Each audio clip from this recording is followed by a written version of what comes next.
ये इस टाइप का सवाल भी बोर्ड में 1-5 नंबर को कैरी करेगा। तो आपको कैसे याद रखना है कि ये कौन सी फर्स्ट ऑर्डर फर्स्ट डिग्री का है, प्रथम कोटि और प्रथम घात का अवकल समीकरण।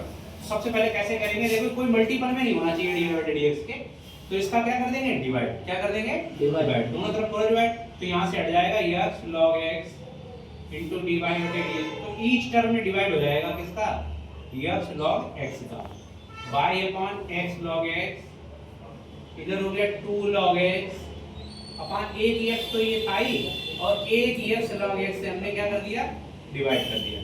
हुआ क्या, देखो ये log log से कट गया, ये पूरा पूरा कट गया, तो ये आपका बन के आ गया dy बटे dx। ये हो गया y upon x log x, और इनटू में y हो गया, ये आपका हो गया 2 log x, नहीं log x कैंसिल हो चुका है, तो 2 अपॉन x स्क्वायर। समीकरण नंबर हो गई आपकी 1। देखिए ये हो गई आपकी फर्स्ट ऑर्डर फर्स्ट डिग्री की। ये हो गया ये प्रथम कोटि का अवकल समीकरण है, अवकल समीकरण है, जिसकी तुलना हम लोग किससे करते हैं, dy बटे dx प्लस py बराबर q से करने पर। इसकी जब तुलना करेंगे तो p का मान हमारा देख रहे होगे कितना आया, 1 x log x आया, और q का मान आया है 2 x स्क्वायर। तो इस टाइप का क्वेश्चन जब भी आएगा तो आपको p q की वैल्यू निकालनी है। उसके बाद इंटीग्रेटिंग फैक्टर निकालेंगे, समाकलन गुणांक हिंदी में करेंगे। इसका फार्मूला होता है e की पावर p dx, और वैल्यू पुट करना है। e की पावर p की वैल्यू आई है 1 x log x into dx, और ये पीछे के क्वेश्चन हो गए। इसमें log x बराबर t मान लीजिए, तो log x का क्या होता है, 1 x into dx बराबर क्या हो जाएगा, dt। देखिए 1 x ये रखा है into dx, तो ये आपका रिड्यूस होके आ जाएगा e की पावर 1 x into dx, ये हो जाएगा dt, और 1 log t की जगह हो गया 1 t, और 1 t का इंटीग्रेशन कितना हो जाएगा, log t, और बेस में e होता है। ये फार्मूला याद रखना बच्चों। देखो log अगर आए, log में बेस e होता है, और ये एक दूसरे से कैंसिल हो जाते हैं। क्या हो जाते हैं, कैंसिल। ये बहुत अच्छे से याद रखना, log और e एक दूसरे के एंटी होते हैं, है ना।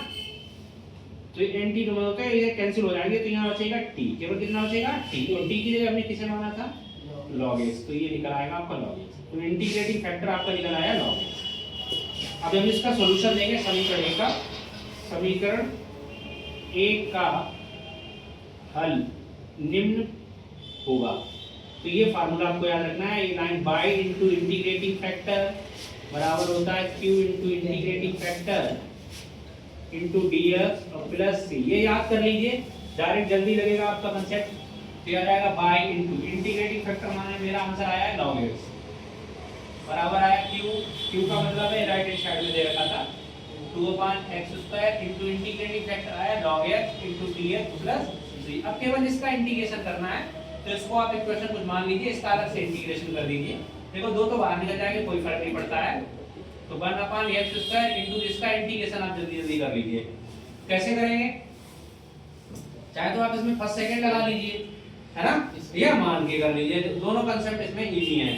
हम मान के कर रहे हैं, थोड़ा ध्यान समझना। तो log x बराबर t मान लीजिए, इसमें log x बराबर क्या मान लीजिए, t। इसका अवकलन करेंगे तो 1 x इनटू dx बराबर क्या हो जाएगा, एक बात और होती है कि लॉग का जनरली बेस कितना होता है, e, और ये क्लास 9 में फार्मूला है। जब e यहां निकालेंगे e की वैल्यू, तो e की x बराबर हो जाएगा, e की x बराबर यहां से क्या निकलेगा, e की पावर t। ये e की पावर में चला जाता है, इधर जो भी लिखा होता है, ठीक है। और ऐसा लिखा है तो ऐसा लिख सकते हैं, ये फार्मूला है, क्या कर लेना, ठीक है।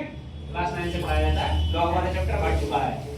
तो यहां से हटाए, अब यहां जो वैल्यू लगेगी कैसे लगाएंगे, 1 x इनटू dx किस में चला गया, dt में, और log x की जगह क्या हो गया, t। लेकिन एक 1 x बचा था ना, एक जो 1 x बचा था, उसी x की जगह क्या लगा देंगे, e की पावर t लगाएंगे, ठीक है। अगर नहीं लगाओगे तो समाकलन नहीं बन पाएगा। ये हो जाएगा t, और e की पावर प्लस की ऊपर चली जाएगी, गायब हो जाएगी, माइनस की हो जाएगी। अब आराम से इसे आप सॉल्व कर सकते हो। ये फर्स्ट मान लीजिए, ये second, first function additive, second का इंटीग्रेशन करेंगे e की पावर माइनस t, और अपॉन में क्या आ जाएगा, माइनस का 1, माइनस फर्स्ट का डिफरेंशिएशन कितना आएगा 1, और सेकंड का इंटीग्रेशन कितना आएगा, e की पावर माइनस t, और अपॉन में माइनस आएगा, माइनस मान बाहर क्या कर दीजिए प्लस, और प्लस का क्या c तो रहने दीजिए, वो जोड़ ही चुके हैं। तो ये आ जाएगा आपका माइनस t e की पावर माइनस t, और e की पावर का दोबारा करोगे e की power minus T upon minus, that is ये हो जाएगा, दोनों माइनस कॉमन आ जाएगा, t e की पावर माइनस टी और प्लस e की पावर माइनस टी, और t की क्या लगा देंगे, वैल्यू, t की क्या लगा देंगे, वैल्यू, तो log हो जाएगा x इंटू e की पावर माइनस का log x और प्लस e की पावर माइनस का log x। और अभी हमने आपको पढ़ाया है कि e और log एक दूसरे के एंटी होते हैं, दैट इज आपको याद रखना है कि e की पावर log e और बेस अगर यहाँ a लिखा है तो आंसर क्या आएगा, a आएगा, क्या आएगा, e और log कैंसिल हो जाते हैं, ठीक है। वही कंसेप्ट यहाँ लगेगा, बस -1 है ऊपर पहुंचा देंगे, क्या कर देंगे, log x ऐसे लिख दिया, ऊपर पहुंचाओ -1 को, तो ये हो जाएगा e की पावर log x की पावर -1 हो जाएगा, यहाँ e हो जाएगा, यहाँ भी हो जाएगा e की पावर log x की पावर क्या हो जाएगा, सही है, log x, e और log कैंसिल हो गए, क्या बचेगा, x की पावर -1 दैट इज 1/x, यहाँ भी x की पावर -1 बचेगा, दैट इज 1/x। इसकी वैल्यू उठा के यहाँ लगा दीजिए समीकरण 3 में, किसमें, समीकरण 3 से, तो आपका आंसर आ जाएगा by log x equal to 2 और था वहाँ लिख लिया है, माइनस का साइन है लगा दिया है, और देखो दोनों में 1/x कॉमन है, बाहर निकाल दीजिए, अंदर बचेगा 1 प्लस log x और प्लस का क्या जोड़ देंगे, c, यही आपका क्या हो जाएगा आंसर। बहुत अच्छा क्वेश्चन है, इस टाइप का आपका समीकरण एक जरूर आएगा आपका बोर्ड में 5 नंबर का, बोर्ड के पर्पस से इंपॉर्टेंट है, फर्स्ट ऑर्डर फर्स्ट डिग्री का क्वेश्चन आना, प्रथम कोटि का अवकलन समीकरण। Okay, thank you.